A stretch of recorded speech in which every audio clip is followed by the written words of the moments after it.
It was the summer of 2008, a year after I graduated college, and a couple of my closest friends and I decided to go on a road trip through the Midwest. We had this grand plan to drive from Chicago to the Badlands of South Dakota, taking our time to stop in the small towns we passed, hitting every scenic overlook, and staying in cheap motels along the way. The kind of nostalgic Americana road trip you see in movies. None of us could have imagined how wrong things would go, or how that summer would turn into the most horrifying experience of our lives. There were 4 of us in the car. Me, James, my best friend since high school, his girlfriend Sarah, and my cousin Tom, who had tagged along because he'd never been on a road trip before. It started like any typical adventure, filled with laughter, shared playlists, and roadside diners. But things took a turn when we left Sioux Falls on a stretch of highway that felt like it ran forever into nothingness. As we drove deeper into the vast expanse of the Dakotas, the towns became fewer and further between. The highway seemed to cut through an eerie, uninhabited land of rolling hills, empty fields, and abandoned buildings that had long given up any semblance of life. The weather was dry, hot, and strangely silent. There was something about the isolation that gnawed at you, as if nature itself was holding its breath. It was getting late, the sun dipping below the horizon, casting long shadows across the road, when we saw a sign for a gas station about 15 miles ahead. Our fuel was running low, so we decided to stop.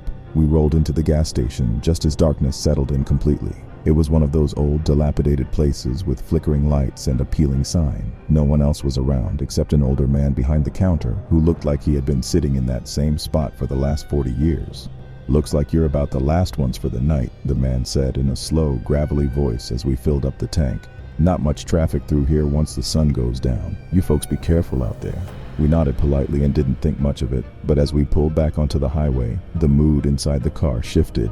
The excitement from earlier had waned, replaced by a strange sense of unease. Maybe it was the empty, sprawling landscape or the loneliness of the road, but something felt off. The further we drove, the more that feeling grew.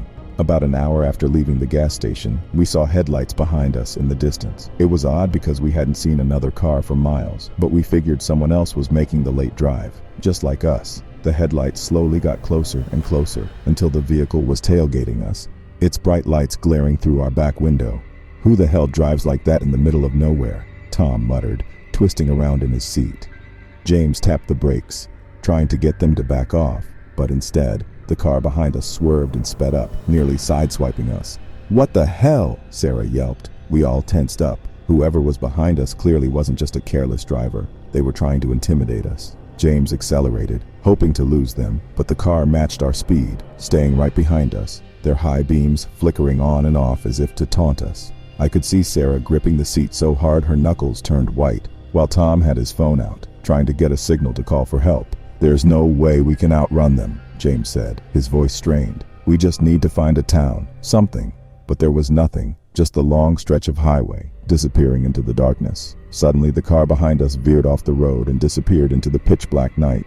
We were stunned into silence. 1 second they were right on us, and the next, they were gone, like they had driven off into the abyss. We couldn't even see headlights in the distance anymore. It was like they had vanished. "Did they crash?" Sarah asked in a whisper. "I don't know, and I'm not stopping to find out," James muttered, his eyes glued to the road ahead. We drove in silence for a few more miles, hearts still pounding. We should have felt relieved, but the unsettling atmosphere only deepened. Something wasn't right. A sign loomed up ahead, welcoming us to a small town called Elmore. We were desperate to get off the highway, so when we saw an old motel, we decided to stop for the night. The place looked run down, the neon sign flickering as if on its last leg, but at that point we didn't care. We just wanted to get inside, away from the road. The clerk at the desk, a gaunt, middle-aged woman with a cigarette hanging from her lips, didn't even look up as we checked in. The place reeked of stale smoke and mildew, but we were too tired and shaken to be picky. We got 2 rooms next to each other. Tom and I shared one, while James and Sarah took the other. After tossing our bags down, we decided to meet back outside for a cigarette before heading to bed. As I stood outside, lighting up, I noticed something strange. The road we had just come from was completely empty. Not a single car passed by the entire time we stood there. In fact, the whole town felt deserted. No lights in the windows of the buildings, no sound of traffic, no people walking around. It was like the place was frozen in time, trapped in some kind of eerie stillness. "Do you hear that?" Sarah asked, her voice barely audible. We all went silent, straining to listen. At first, it was just the sound of the wind rustling through the trees, but then faintly, we heard it, a scraping sound, like metal dragging across pavement, far off in the distance. James glanced at me, his face pale in the dim light. "What the hell is that?" Before any of us could answer, the sound grew louder. It was getting closer. Panic set in, and we rushed back into our rooms, locking the doors behind us. I didn't sleep that night.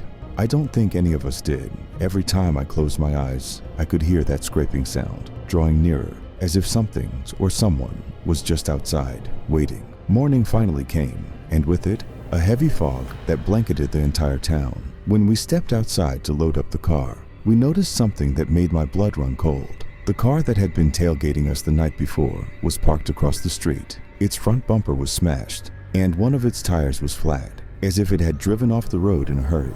But that wasn't the worst part. On the hood, there were deep, jagged scratches, as though something had clawed at it in a fit of rage. We didn't stay to investigate. We didn't even check out of the motel. We just threw our stuff in the car and sped out of that town as fast as we could. To this day, none of us can explain what happened that night. We never found out who was driving that car, or how it ended up parked in Elmore with those scratches on it. We didn't report it to the police. Who would believe us? A mysterious car chasing us through the Dakota plains, only to vanish and reappear like some kind of specter. All I know is that the memory of that night still haunts me. Every time I get behind the wheel for a road trip, I can't help but glance in the rearview mirror, half expecting to see those same headlights creeping up on me again, waiting to chase me into the darkness. Sometimes the real horror isn't in what you can see, but in the things that lurk just beyond your vision, always watching, always waiting.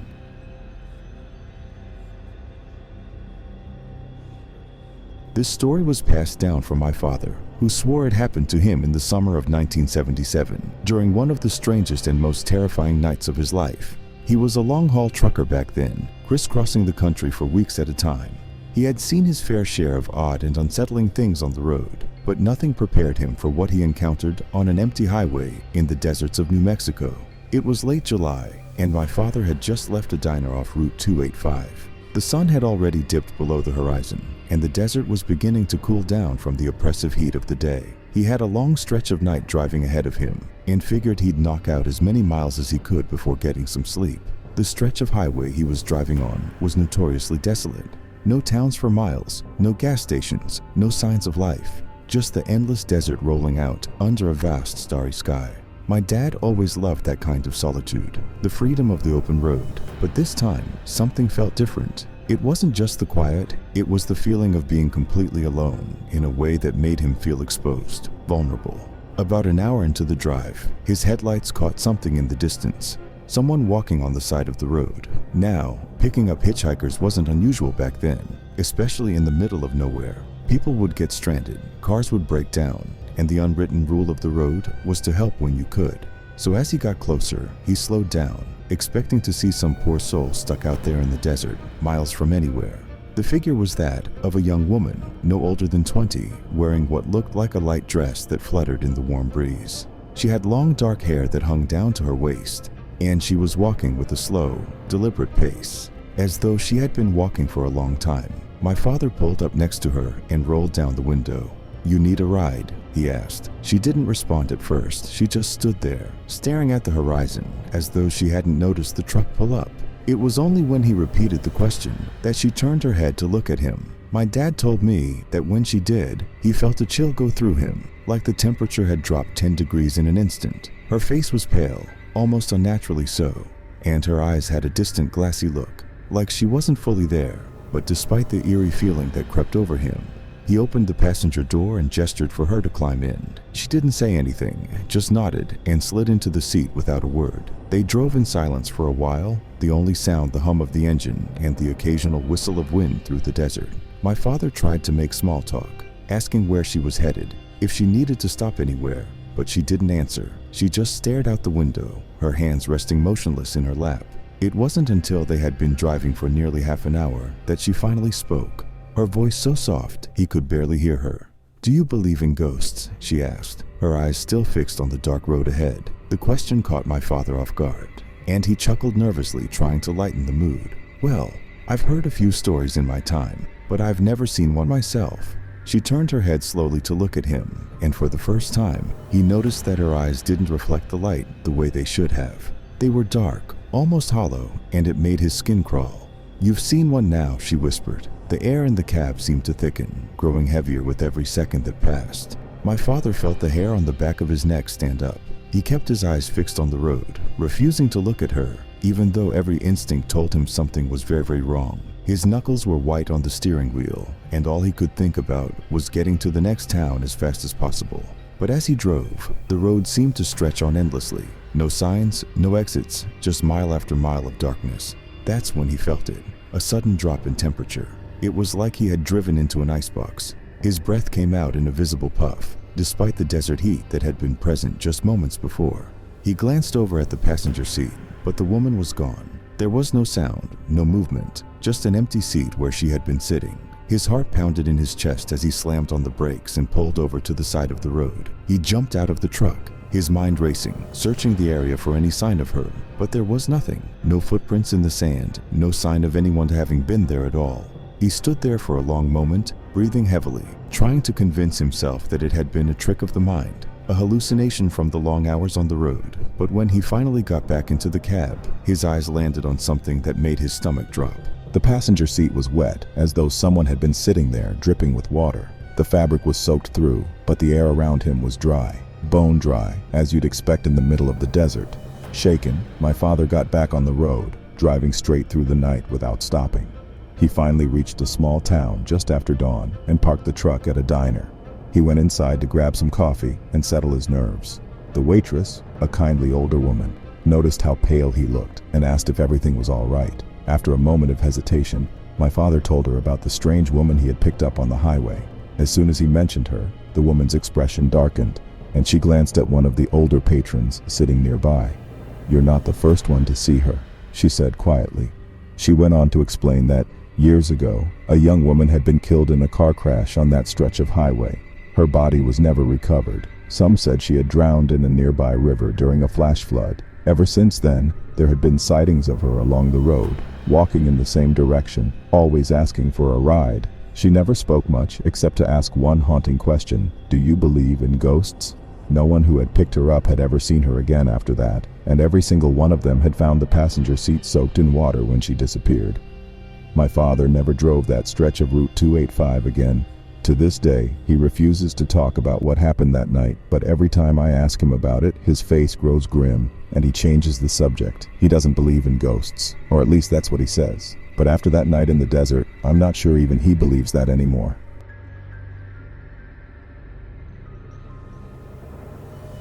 This story is from a man named Ryan who shared his disturbing late-night experience from 2011, and it's one of those stories that's hard to forget. It's not the typical ghost tale, but what makes it truly terrifying is that it involved another human being. This event took place on a quiet street in Seattle, and to this day, Ryan can't shake the feeling that something was deeply wrong with what he encountered. Ryan was a night owl. He loved walking late at night when the city streets were empty, and the world felt like it was his alone.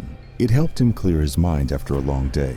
On this particular night, around 2 a.m., he decided to take his usual stroll through his neighborhood, which was mostly quiet except for a few passing cars and the occasional bargoers heading home. He took his normal route, through a few suburban streets lined with trees, then down a longer, more open stretch of road. It was peaceful, nothing out of the ordinary, until he noticed a figure far off in the distance. They were walking slowly, almost aimlessly, in his direction. Ryan didn't think much of it at first. Seattle had its share of late-night walkers like him.